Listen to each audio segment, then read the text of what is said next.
So good to see you. Great to see you. I've been watching everything you did in WWE over to the podcasting. I think you're doing an awesome job.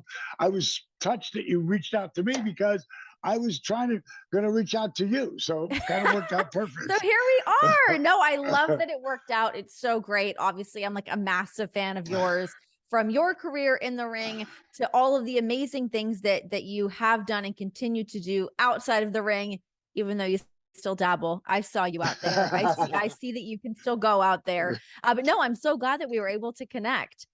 Me too. Me Okay, I too. need you to walk me through because we just hit record on this. What is happening in your house? What is going on right now?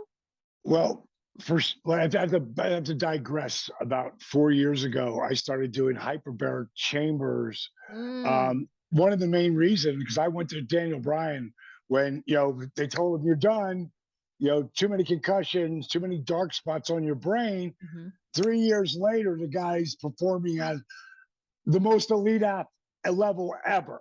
Mhm. But as soon as that WrestleMania, he was whatever that next WrestleMania was when he came back. I beelined it for him, and I said, "So, how are you back here?" And I said, "Is it hyperbaric chambers?" He said, "Yeah," because Wow. oxygen training, like it's never gonna be like this big deal because there's no money in it, Right. you Okay. know. Got it. And what happens? Understand PSI, pounds per square inch. Okay. Oxygen chambers that are 4 psi or 7 psi, because that's all it's accredited in our country. They still don't get to the brain. The oxygen doesn't get to the brain. When you're 12 psi or higher, well, now it's not, the oxygen isn't just going through and oxidizing your blood. And let's simplify this that everybody understands now. Eat berries, organic berries, because they're antioxidants. Again, Mhm. putting oxygen on your brain. Sorry that I clicked out. Someone tried to call me. Um, Putting oxygen on in your body. You heard LeBron James and back when Kobe was playing. So I knew, he told me he spent an hour and a half in the morning and an hour and a half at night every night. Wow. Is that excessive? From what I understand, no. Now he was also in the glass chamber. Like the Okay. glass chamber looks like something out of space, I science bet. fiction, Yeah. because they take you out and they pull you in. Like last year I was down in Bio Accelerator getting stem cells. The first thing they do after the stem cells, they put you in the hyperbaric chamber Wow. because it's oxidizing all of your blood. But for us, because your hubby, to me, especially your husband and Brian, Honestly, you I'm know. sitting here like taking notes. I'm like, okay, let's buy a hyperbaric chamber. Let's make this stuff happen. And you're not the first. I literally just had Brian on the show and he grazed the surface on things with the hyperbaric chamber. But I think it's fascinating because I've heard from so many different athletes just how amazing it is. So I started there for 4 years, and I have the most elite chamber that you can put in your house. Okay. Because mine, I got it from Austria. It was $78,000. It's 15 psi. It's as elite as you can get. Now, segue to what I'm doing now. Okay. I still have that chamber, but there's a doctor, uh, this guy Mark, who developed what he calls Livo 2. And what Livo 2 is the training that they do for the athletes, like the ones who are competing, on that ultra level, especially when they go to higher levels of altitude. Right. So what you do, and I'll go in there after a little while just to show you Paige, because she'll be hooked up to a mask, my wife Paige. Uh-huh. And what are you going on now? She said, uh, I literally just got off the bike and the treadmill because I walk backwards on the treadmill because Why? uh, just look up knees over toes. my knees are bone on bone. My knees are getting stronger day by day from my workout and adding in stuff I've learned from this guy, Ben Patrick, who his workout is all surrounded around what we've been taught never to do, knees over toes. Okay. So when you're walking backwards, it's completely different than walking forward. Like I Sure. can actually run backwards. If I run forwards, my knees and hips are shot. Wow, this is very interesting. Again, you gotta understand, Renee, I'm the first person to ice his body in professional wrestling. For 5 years, they watched me do it before they brought a trainer in.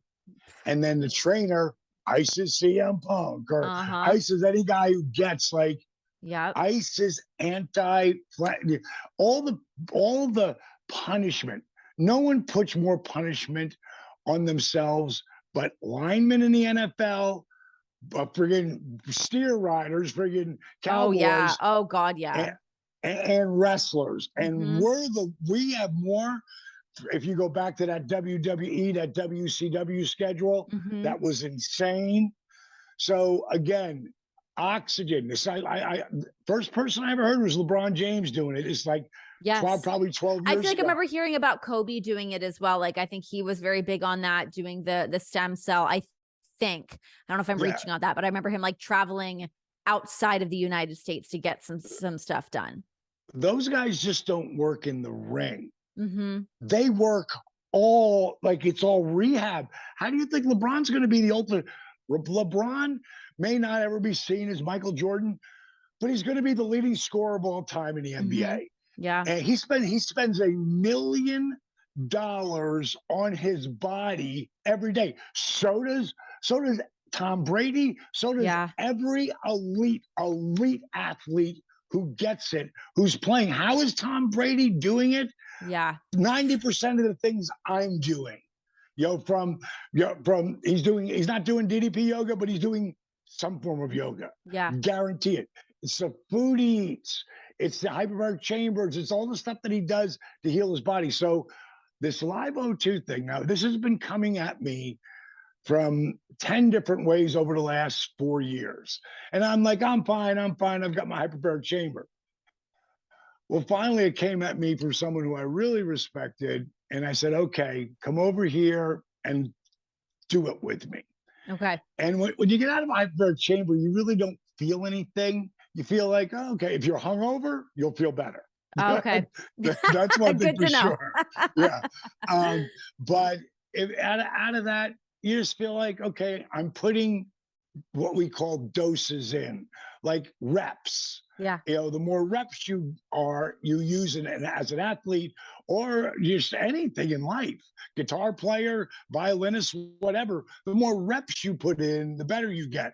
Is this More a good daily things thing then? Daily you should be doing this if you have if the means to do it? if you think I'm 66 and I just got off that Stairmaster. I mean, not Stairmaster, the treadmill and the bike because I need to get my heart rate up and I can't do my workout. But I went right from that to my workout.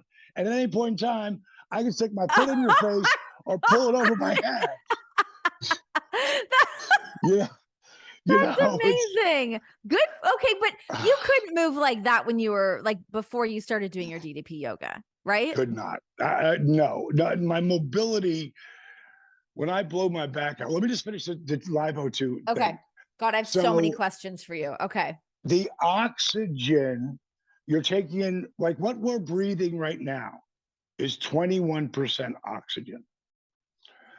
So 21% oxygen, if you start to go up a mountain, it will go to 2020 or 19, 18. At 12,000 feet, you're getting about 13 to 14% oxygen. Oh gosh. Okay. Sea level, 21. You go up to 22,000 feet, now you're at 10% oxygen. So what I've trained myself, and I don't use bikes. I don't need cardio because of DDPY is kick-ass cardio. It dramatically increases your flexibility, it strengthens your core at a whole different level with no impact. So I don't need cardio, but now I'm using a machine that's taking the oxygen away. So I can't be doing all my stuff doing that. So I put this mask on, and you'll see Paige's hooked to it, and it's a big white bag. And on the top part of the bag is 90% oxygen. On the bottom part of the bag, it could go down, depending on where it's set, it could go down. Hers will be 14% oxygen. And my wife's a mountain climber. She's climbed Mount Okay. Kilimanjaro, Oh, wow. Mount Okay. Fuji. She's the real deal. She did 3 14ers, mean 14,000 feet high, 3 in a day. Oh my Because God. the route she took going up and down and up and down. But back to this over here, I'm using it at 22,000 feet. Mhm. And what will happen is, those little things, and a lot of people know about this because of COVID. Did you get one of those little things you put on Yeah. your fingers? Yeah. Okay. So they would say, if Was it your like an oxygen, oxometer? yeah, Am I saying right. that right? Yeah. And for some reason, your fingertips can get that immediately. So if you're under 93, that's You're in not good. trouble. Yeah. 92, that you go down to that, like you've got COVID. You know what I mean? Mhm. Like, you're not getting enough oxygen. That's why they're doing all the ventilators, which I don't even want to talk about all that because that's a whole nother story. It Um, is. but for this machine, that's how I knew about them. And every time you go to the doctor, they always put it on your Yeah. finger now. Yeah. So I'm wearing 2 of those. Okay.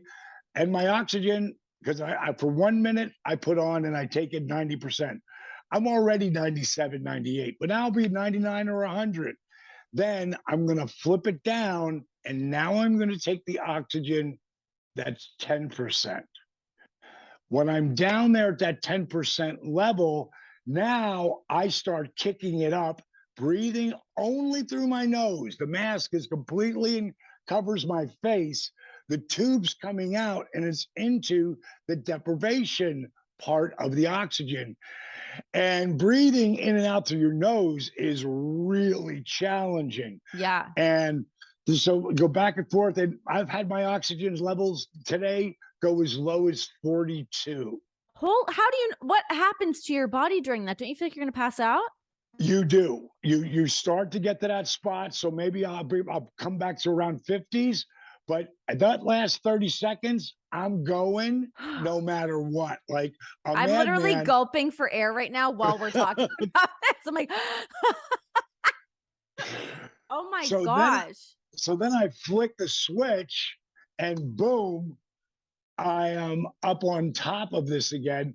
90% oxygen.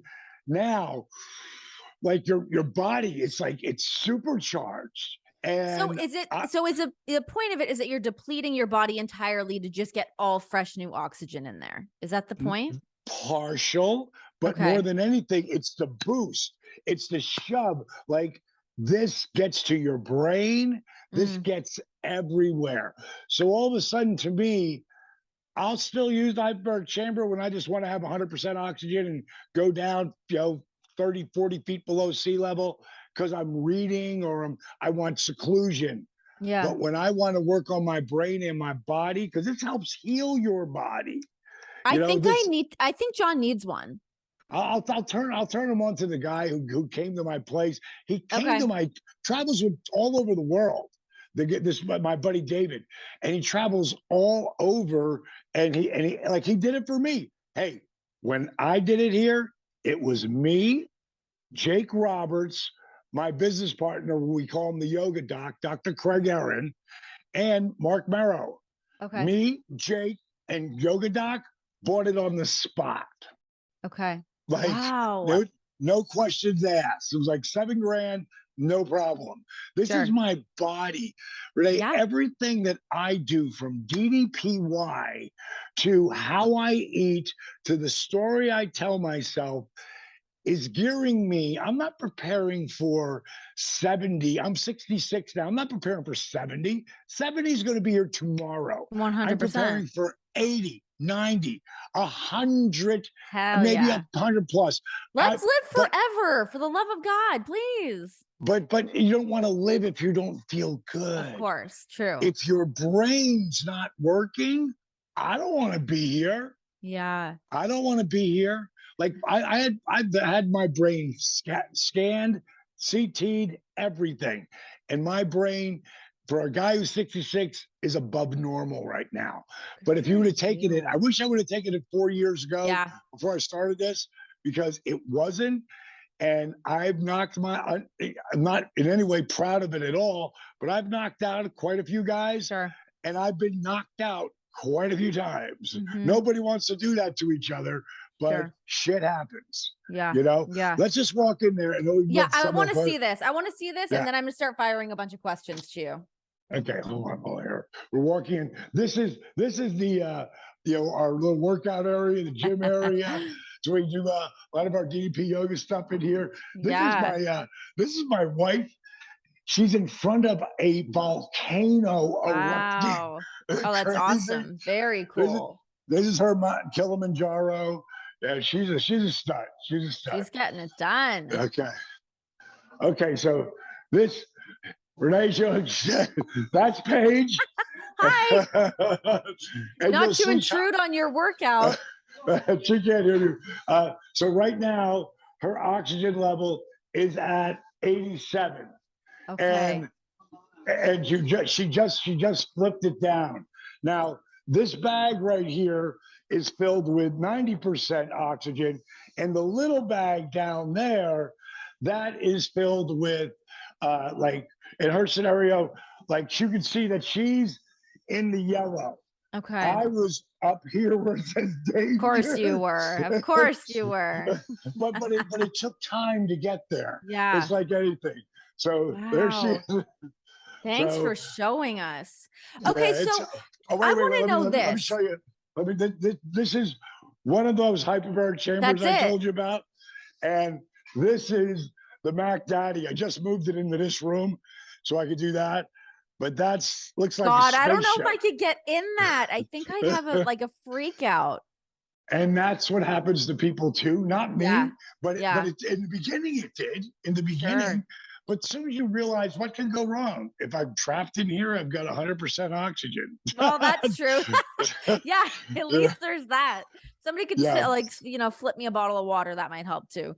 Okay, what were the things that you were seeing throughout the duration of your career that made your brain start firing off like this? Of how can I better myself? How can I help other people? What really was like the seed that started all of this for you?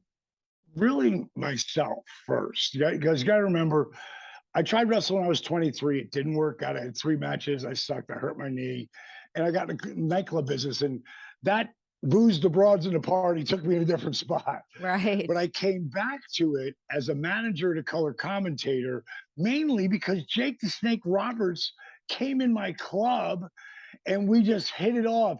And then I didn't make him pay for anything. And Ted DiBiase, here's a picture of Ted DiBiase and bringing $1 million and Duluth the Bushwhacker.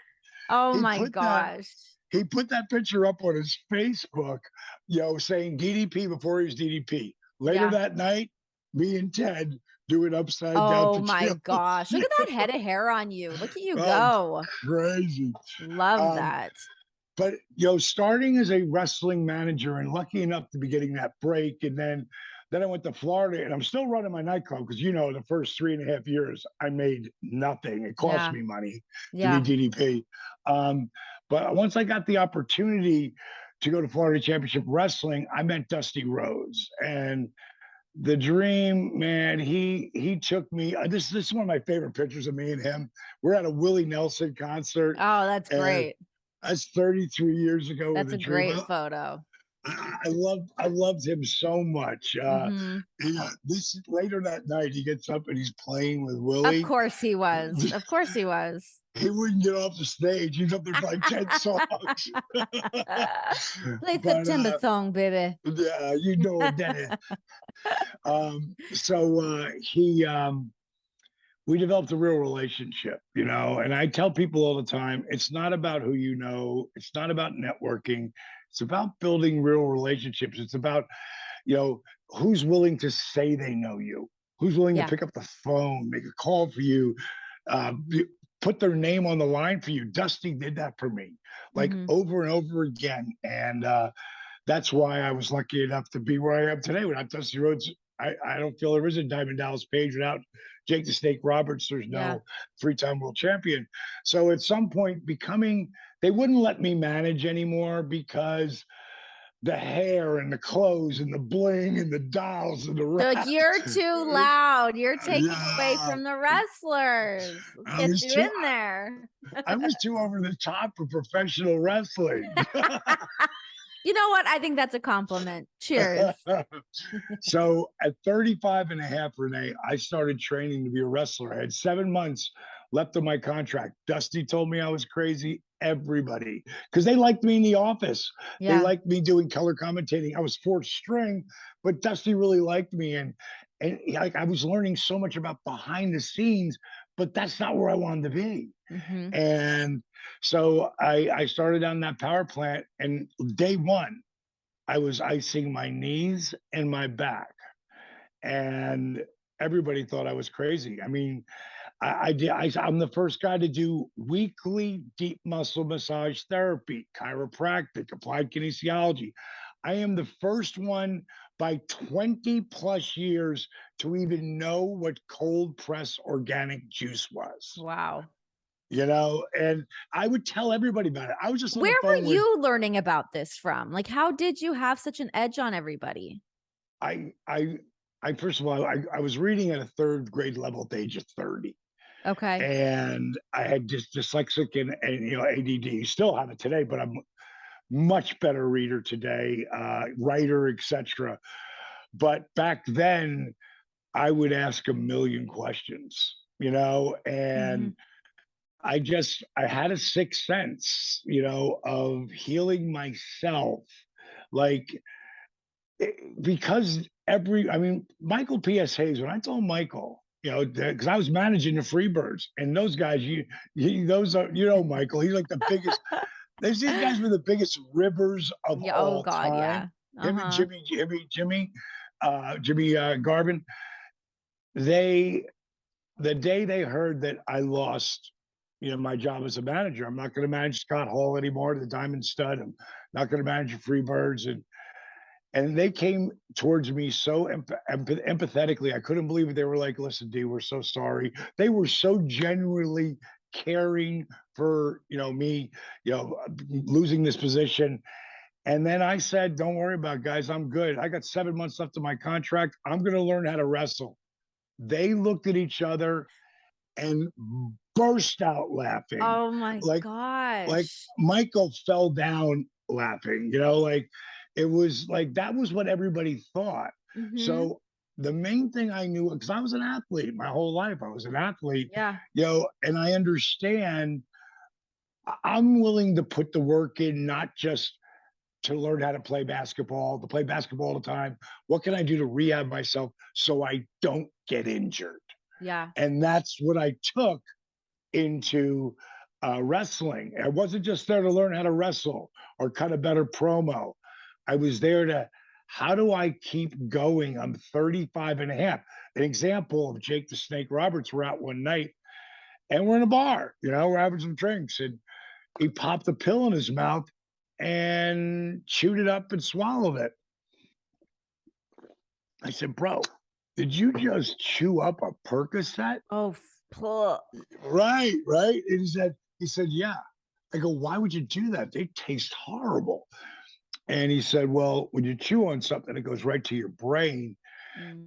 I go, yeah, but you got a few of those. How many? He goes, I don't know, Yeah. 10, 11, 12, you know, Shit. 12, 14, 15. Who Yeah. knows how many he was taking back then? Hmm. And I said, why are you taking so many? And he said, because they lose their potency Hmm. over time.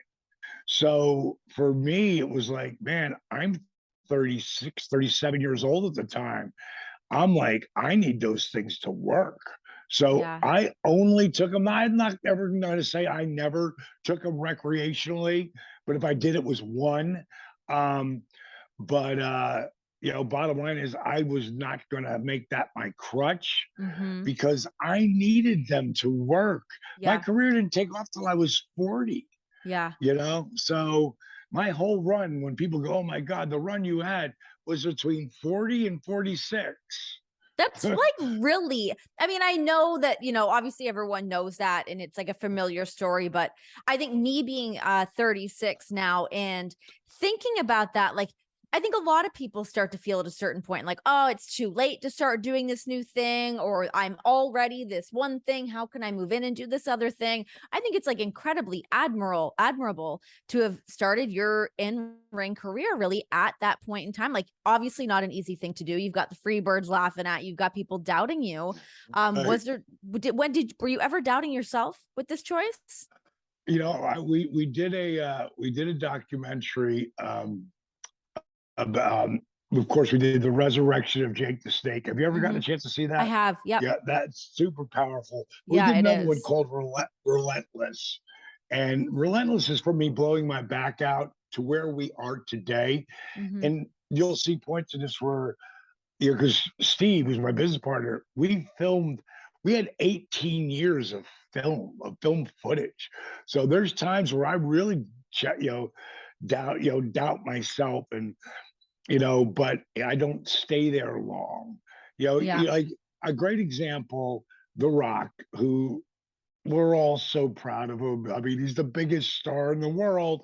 He's one of us. Yeah. He's the biggest star in the world. He kicked that door down for John Cena to be killing it now, and Yep. Batista. I mean, these Yep. guys are killing it at the A+ level, and I'm so Yeah. happy and so proud of all of them.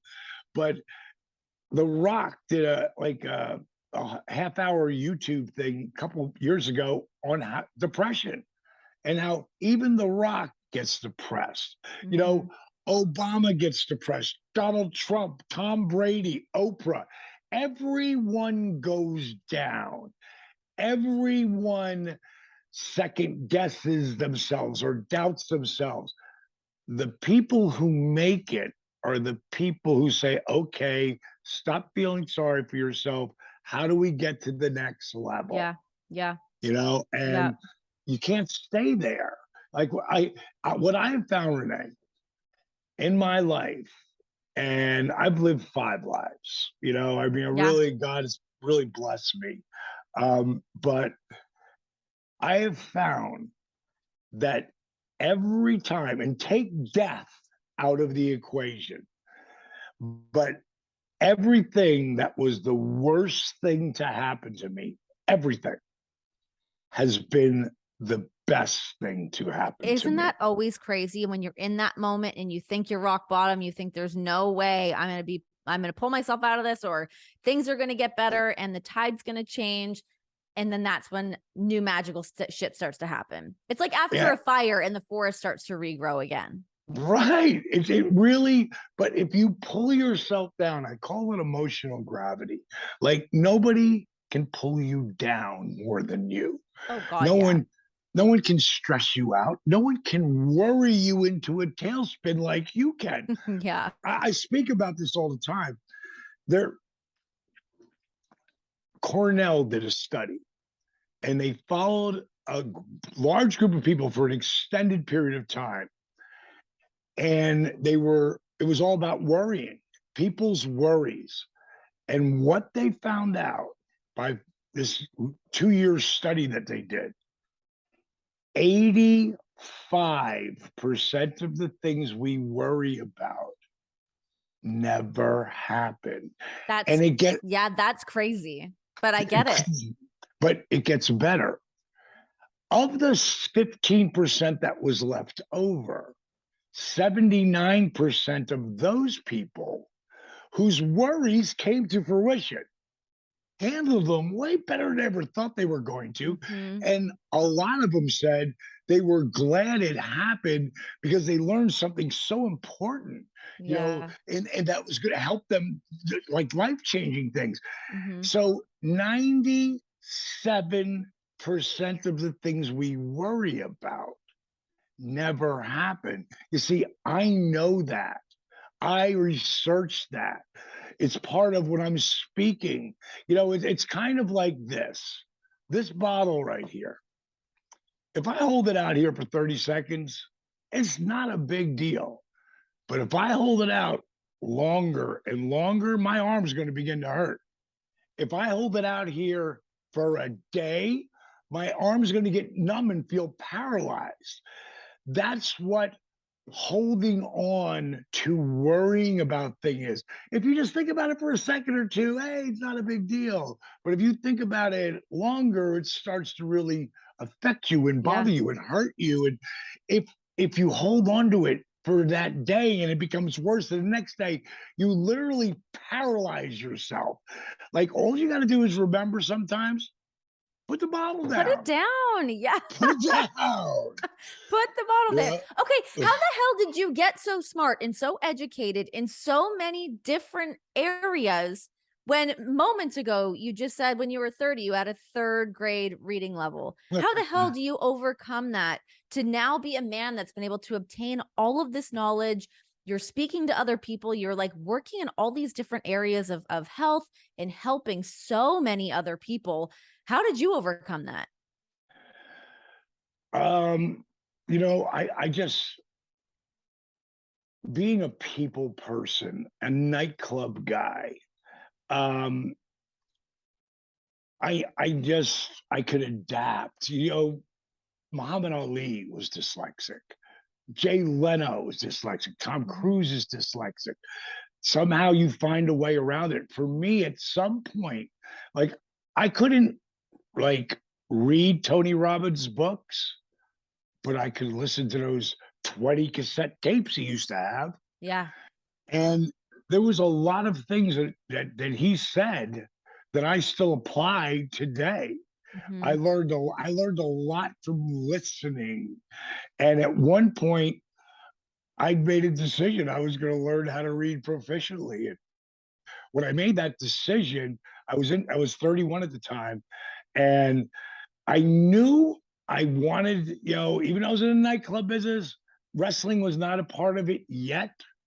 But Mhm. I knew that I was going to have to, if I wanted to be an actor. I wanted to be involved in acting. I didn't know where it was going to go or how it was going to go down. Which you But have you a got, lot of acting credits, by the way. Holy moly. I was like looking it yeah, up. I was like, damn, look at you go. Booked and you know, busy. just it's just being a part of something that I love doing, but I had to learn how to read.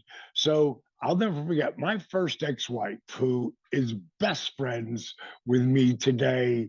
She owns part of I love DDPY. that. Her and my wife love each other. That's Like cool.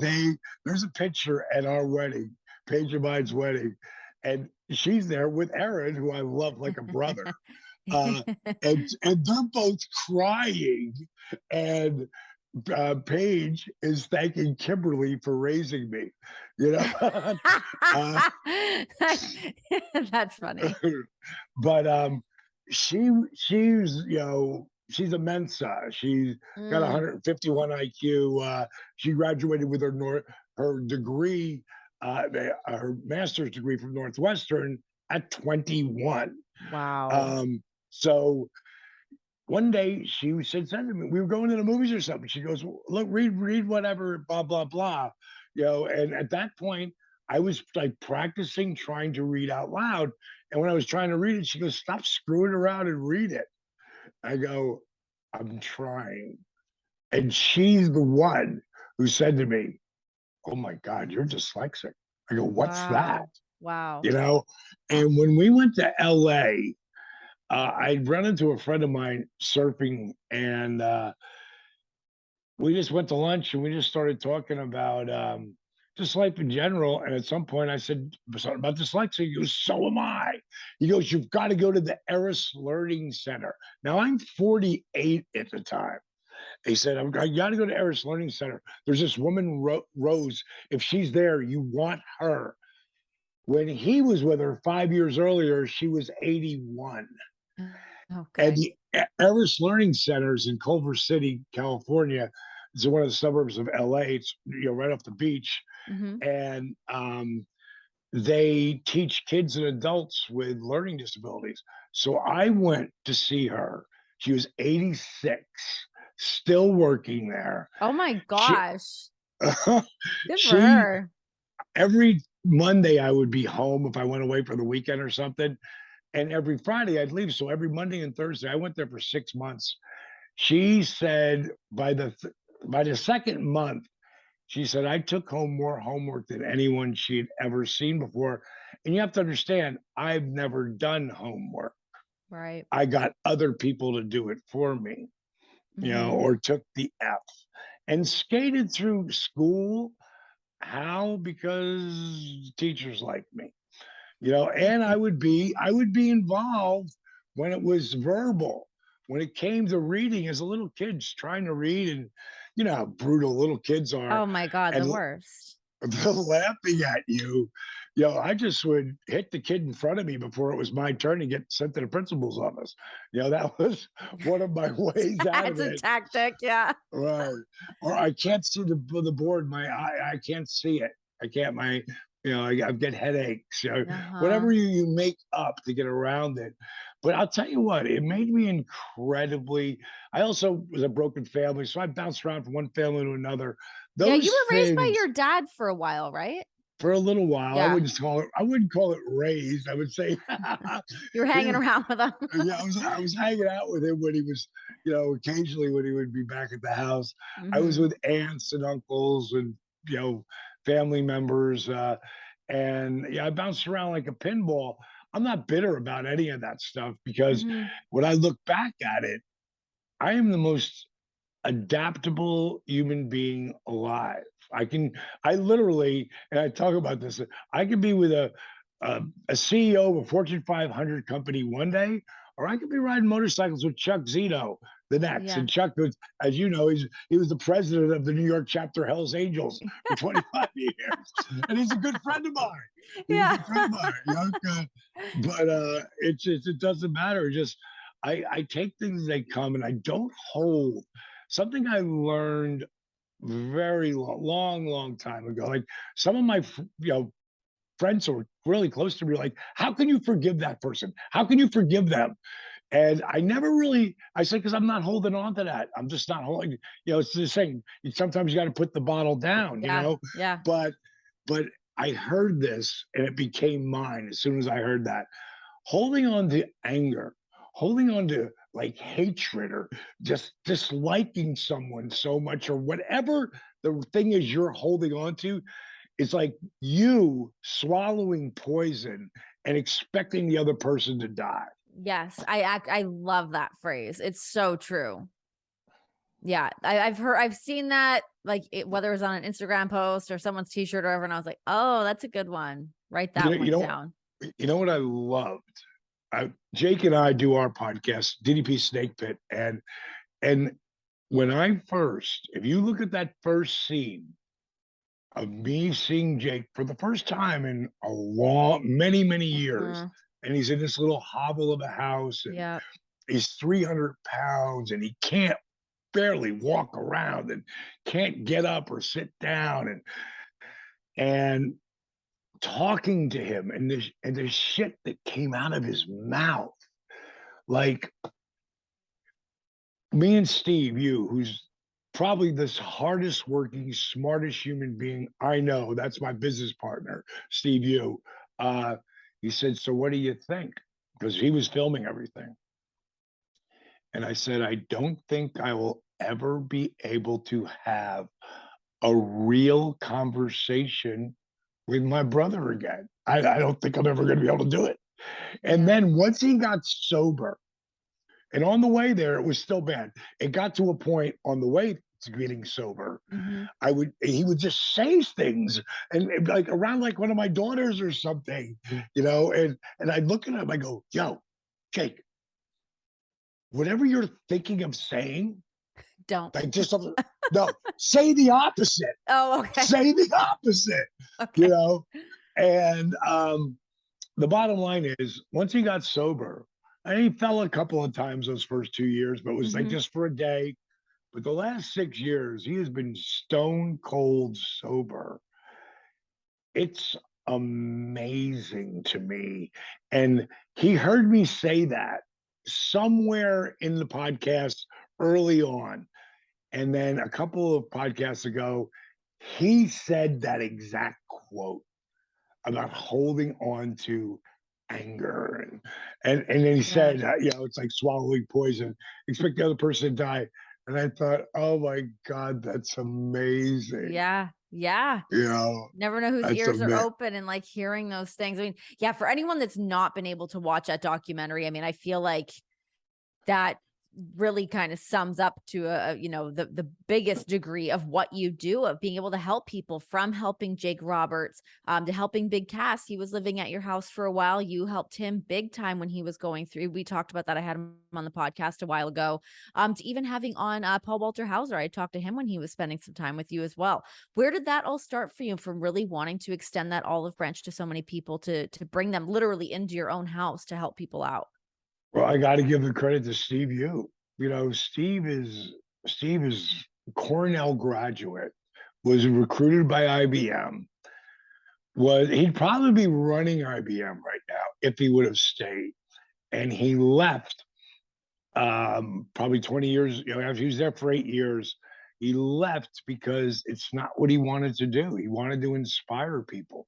Hmm. And one day he walked up to me in LaGuardia Airport. So I met my wife, Paige, too, at Really? the airport. Yeah. Um, but the airport's been really good to me. Uh, but It's one thing a life uh, on the road will get you, right? At least you coined right, some good relationships out of it. because I hate traveling at this point. You know Yeah. how much we travel. It's Oh my God. you Honestly, I'm like, know, I'm happy in my little corner here. so um, he'd come up to me and said, he just said, "Hey, Diamond Dallas Page." I'm like, "Yeah." He goes, "Man, I watched your career. You had a great career." He said, "He goes, but I really love what you're doing today." And I go, "What do you know about what I'm doing today?" And he had seen someone I'd helped. He goes, "I'm filming this documentary called Inspired the Movie, and I would love to follow you with someone." And the first two guys didn't work out because guys start and stop. It's just the way it's just life. But then Arthur Borman came into my life, and what's really amazing, equally as inspiring, the Resurrection of Jake the Snake is one of the most inspiring documentary series out Oh there. yeah. Yeah. But equally as inspiring is Relentless, because it's everything that I've done over the last 20 years. And Stone Cold Steve Austin's in it, and different guys that went through this journey with me. Like Steve thought I was nuts when I started this whole DDPY thing. He didn't want to see me invest all my money into it. And that's what I did. I was $548,000 in before I made a dime. Woo! So, and 8 years. Like Yeah. in wrestling, I'm an 8 year overnight success. But with DDPY, I'm an 8 year overnight success. And Yeah. back to Steve, at one point I was leaving LA. LA is Steve, not my you, not favorite Steve town. Austin. Yeah, Steve U. Yeah. Steve U and I, we decided to let's just rebrand the company, stop calling it YRG, which was Yoga for Regular Guys. Let's just call it DDP Yoga, and let's just rebrand it, reface it. And he came in as one of my partners, really smart guy. And at some point, I told him, I said, Jake saw the video of Arthur Borman, the disabled veteran, and he was blown away. He said he'll try to do the program. And he said, Jake who? I go, Jake the Snake Roberts. He goes, you know Jake the Snake? Like, Yeah. dude, we never talked about that. Yeah. And he had seen where Jake was at, because it was everywhere. It was all Yeah. over the internet. Yeah. You couldn't hide from the really, really bad video footage that was out there of him. Yeah. And He's like, God, can you imagine if you moved him in your house? Because I was moving to LA and I bought this house. I went, well, you know, you don't have to live with me because he did live with me 20 years before that. And he lost a 12-foot black cobra in my house. Yeah. Hell Yeah. no. Yeah. And No. Jake was high maintenance back then, you know, Mm, high maintenance. yeah. And I'm like, man, I don't know. He goes, yeah, but imagine if he's around me and you. And back then, my company was like 4 people. You know, now it's like 24, you know, but Yeah. back then it was 4 people, you know, and we all worked at my house. He goes, can you imagine if he's around us though? You know, with all the positive energy Yeah. and I went, all right, but I got to make him lose 20 pounds on his own first. He's got it. He's got it. I never, I don't care who it is. And Jake already did a lot for me, but he had to do something on his own. Like Yeah. today, anyone does my program. Like we always do 7 days free on the program, right? So people can try it. But the very first thing they see when they get on that app, it says the list, just the list.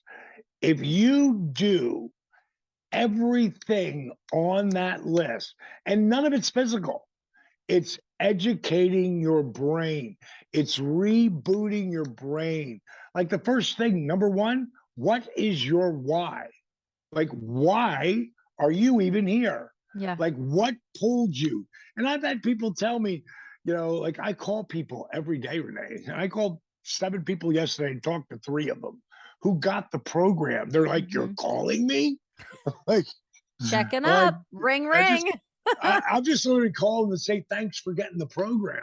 I call Yeah. people who get great results all the time, but these are people who just got the program. And I'll say, so how did you hear about it? And they might go back to that first time they saw Arthur's viral video Yeah. 10 years ago. And Wow. then I saw this, and then I saw that, and I figure, you know what? I've got to start to change my life. Yeah. And I say, okay, now that I know exactly why you're here, I said, you have to do the list. If you do the list, you you will be successful. Like you won't just change your life, you'll begin to start owning your life. And that's really all anybody wants. If you Yeah. really break everything down, everybody wants to feel good about themselves. Sure. They want to be happy. You know, everybody wants money, but no, no, no. I got so many friends of mine got tons of money. They're Yeah. miserable. Yeah. You know, they're miserable. It's not it, and it's easy to say when you have no when you don't when you have money. But I've been both sides of it, and I Yeah. know that if I had, as long You as don't my need wife's with millions me, of dollars to be happy. you don't need hundreds of thousands. You Yeah. just need to be how if you go to some of those villages where the people don't know, like where there's no Yes. telephones or anything. Yeah. If you go to those people and you see how happy those kids are, and even the adults are, like they don't know. Yeah. Once you start to see, and then I want. Yeah. That's why I put Gimme, out gimme, these gimme. I put out these inspirational quotes or things I heard or something every single day now.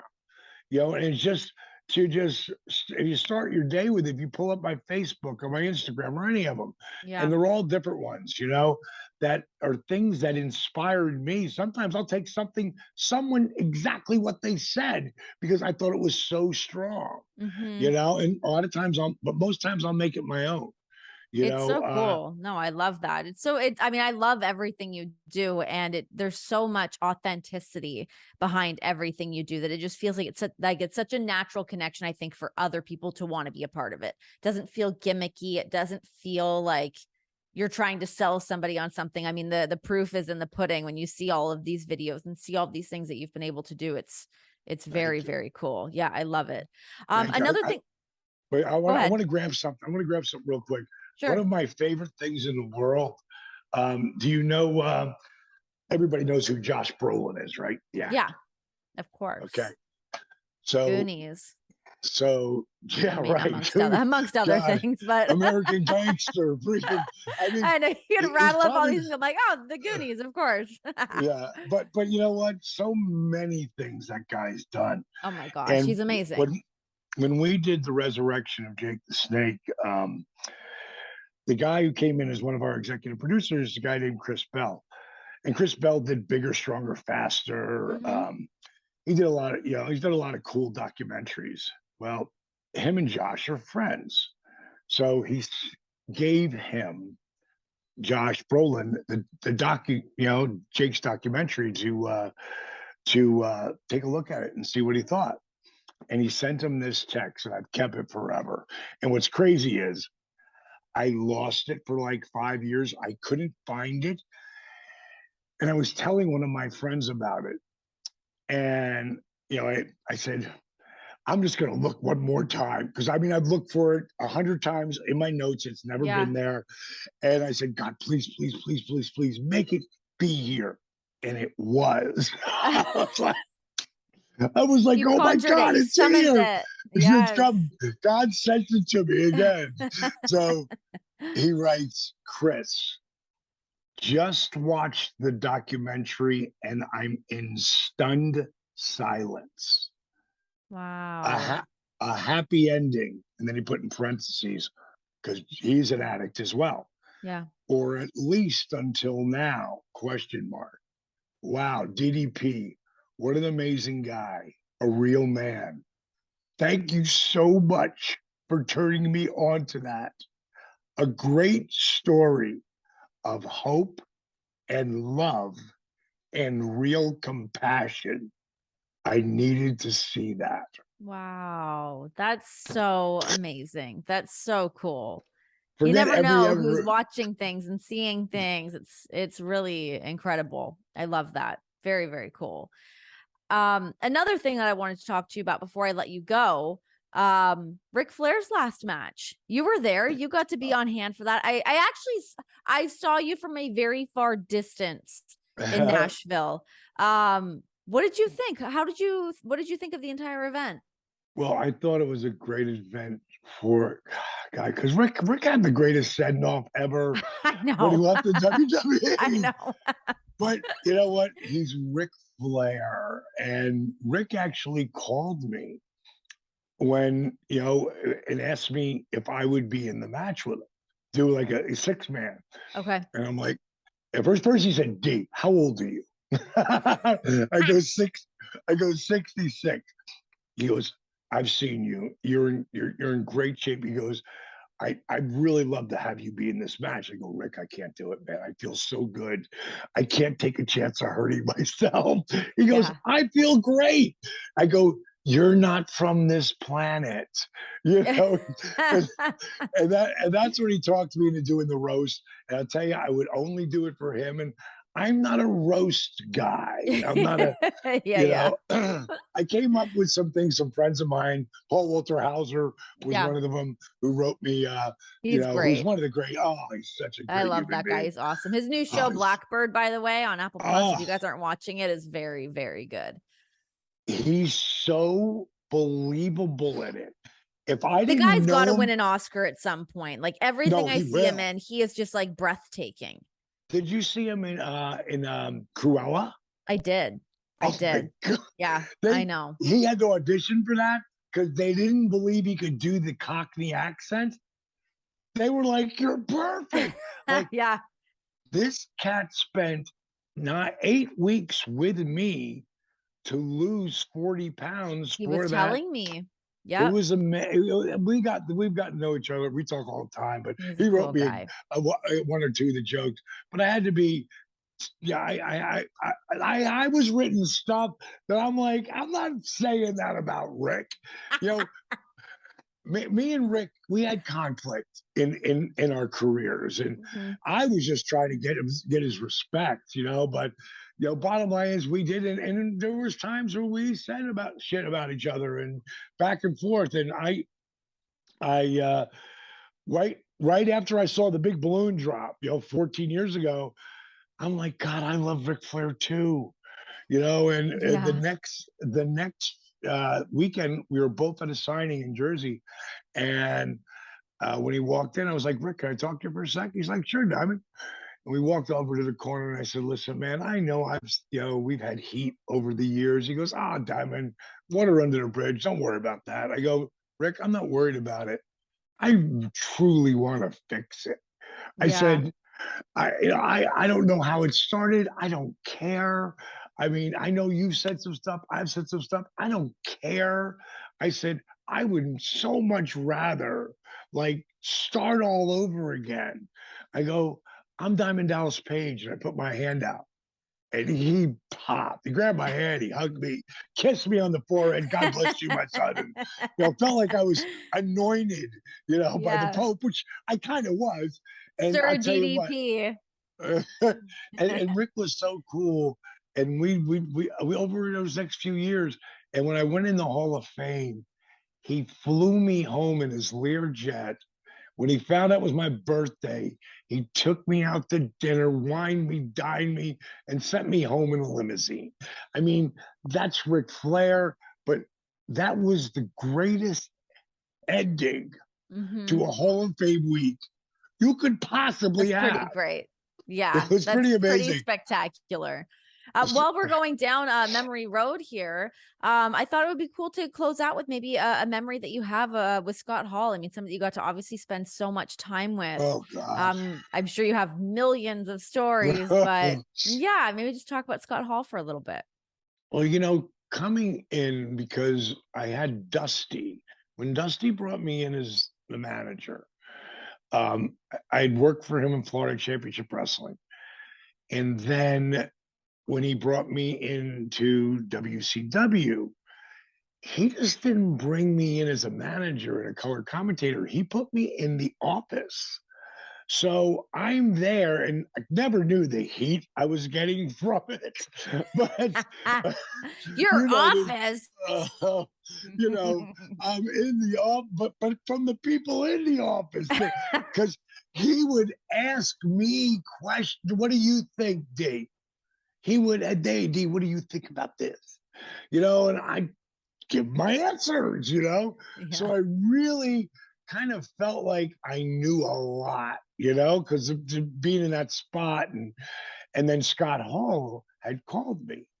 And I'm managing the Freebirds, and he says, hey, Dally. He's always calling me Dally because we worked together in Florida Championship Wrestling. And Mhm. he said, do you remember that Diamond Stud idea?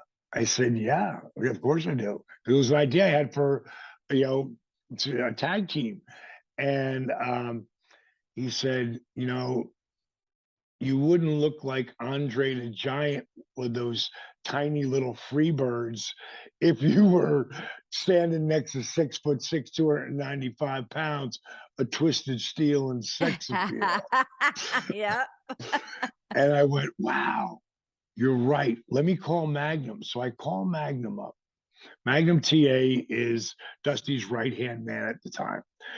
And he goes, I always liked Scott. He goes, let me run it up the flagpole. Let me ask Dusty.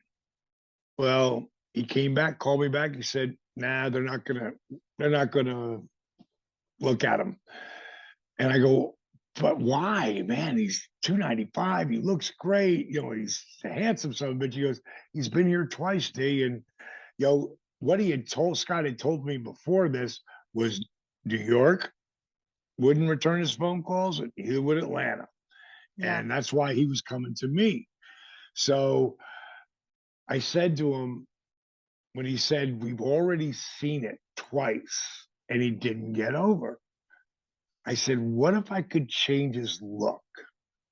And he said, what do you mean? I said, what if he didn't look like Scott Hall? And he goes, wait, I'll tell you what, we're not flying him up. If he'll drive, I go, he'll drive. He goes, I'll get you the tryout. So I call Scott up and I tell him that they don't want him. And man, his wife's pregnant with Cody at the time. Oh my He's gosh. thinking about going to work for Home Depot, right? Uh-huh. And he says, I said to him, I said, how about this? I said to Magnum, if I could change your look, nobody's got jet black hair. If you go back to the late 80s, 90s, everybody had blonde hair. Everybody had, dirty blonde hair. They had blonde hair, everybody. Yeah. Backlund had red hair. After that, everyone had blonde hair, except for Honky Tonk Man. Right. I said, what if you dyed your hair like that blue-black Elvis color? He said, all right. He goes, I'll do it. Okay, so I said, be here tomorrow morning because I want to make sure we got things together because I got some clothes. I've got this idea for, what I want you to look like. So he shows up at my house. Oh, wait a minute. At 2:00 in the morning, I'm watching MTV because I'm a nightclub guy. I'm still not used to, going going to bed at 11 or 12. I still don't do that. I don't get to bed till 12 or 1. And I said, I called him at 2 in the morning. He's like, Dally, what are you doing? My wife's sleeping. Hold on. So he gets out of the bedroom. He goes, what? I go, I'm watching George Michael right now and MTV. He's got this 5 o'clock shadow. It looks unbelievable. You gotta shave that walrus mustache. and he says, Dally, I've had this mustache since I was 15. I Of said, course. I said, just another reason why you need to shave it. Yeah. So he shows up at my house with that 5 o'clock shadow that he got around 2 o'clock. That it completely changed his face. He was so handsome. Yeah. Yeah. But he dyed his hair with, it was like that wash-in dye. Oh, So like mousy everywhere? brown. No, it's like mousy brown. Okay. I go, the hair's not making it, but the mustache looks awesome. So I took him to the girl back then who used to do my highlights for me. And when I looked at him, boy, I put him in these Cavaricci pants. I put him in this long coat that was it was a camel hair coat, hot as hell, but it looked really cool. Yeah. Black sunglasses, and he brought his own loafers. And when we rolled into where we used to film, when we rolled into center stage, no one knew him. That's Not awesome. but you got to think about that. Say Mhm. you just what you look like, who you are. If you did your red, you did your hair red, and you just got a tattoo or something, Sure. and no one knew you, you'd be like, Becky, it's me. Yeah. Whoever it is, Yeah. it's me. Oh my Yeah. God. It's that thing, Yeah. Yeah. Yeah. like it freaked him out. But Dusty loved it. And so now we're doing our first interview. And this is the most classic thing of all time. And this is God's work. We're leaving Waffle House. And Waffle House, they've got toothpicks there. They're one of the few places that got toothpicks. And I grab 2 toothpicks. I give him one. I put it in my mouth. I'm like, oh my God, bro, I got this great idea. We'll both have toothpicks. And right at the end, we flick them at the camera. And after the match, I give him the toothpick. We're being interviewed in the middle of the stage, in the middle of the ring. I've got mine in my mouth. And while I'm talking, mine falls out of my mouth. And he does the bump, bump, bump to the camera. Bad guy was born. Wow. And, Wow. That's awesome. I had no idea that it originated in a Waffle House. I feel like that's where all great American moments happen. Happens in the Waffle House. That's amazing. Wow. Great story. Very cool. Love that. Well, listen, I've truly loved. I'll show you. This is a picture of me and him back then. Look at you guys. Look at that beefcake. And I'm an inch and a half smaller than him. Yeah. So I would always spread my legs wide or Oh, I know how that goes. Doing down. those backstage interviews, you stand in front of me, I'll take off my heels. Right. The whole, I'll make AJ Styles look like he's 6'3", everybody. Exactly. What a great human being he is. He is. I love that I love guy. Love him. AJ. I've not seen him in a while. I love AJ Styles. He's the best. The best. Well, listen, I've really loved having you on the show. It's been a ton of fun talking to you. I feel like educated from the hyperbaric chambers into, I mean, just all of it. You're a fascinating man. So hats off to you for just being able to help as many people as you have, and through DDPY that people have access to everything that you do. It's really, really awesome. So if you're not already on the DDP bandwagon, jump on there, read the list, adhere to the list, then get the ball rolling. Jay, I'll tell you what, here's where I want to come back and see you again. I'll leave on this note. We've been filming. We just wrapped 2 days ago. We've been filming a show that's a docu-series, and it's called Change or Die. Okay. And it's shot in the exact same Resurrection, where we did Resurrection of Jake the Snake, that same home. I was renting it. I took it back because we needed it. And there's 5 people who come in, and no one gets kicked out. It's not one of those things that kicked out unless you get yourself kicked out. But I don't kick anybody out. But if someone, if you don't do this and be productive, and you're being negative, you're out. Because I'm not about people doing this. Yeah. I'm about trying to get people to do this. Right. Hand holding each other and helping each other. And if you go, I'll leave you with this too. Don't anybody listen to a word I said or what you said, Renee, about DDP Yoga. Go to Facebook. There is a members site, DDP Yoga, one word, just one word. You'll know because there's 73,000 people there that are helping people on a level that's nowhere on the internet. It's the most unbelievable community of people ever. I need more of that. Yeah, 100%, and costs $0. Yeah. But Change or Die, I'll have Marlon get a hold of you once we know it's coming out, and I'll get you the first episode or 2, and so you can check it out. And it's something really special. Oh, I love that. I would love to do that. And I'm also, I feel like I need to get in touch with you about the hyperbaric chambers. Yes, I'll tell you what. I'll give you your number as soon as we're done with this. Okay, great. Great hanging with you, Renee. Thank you.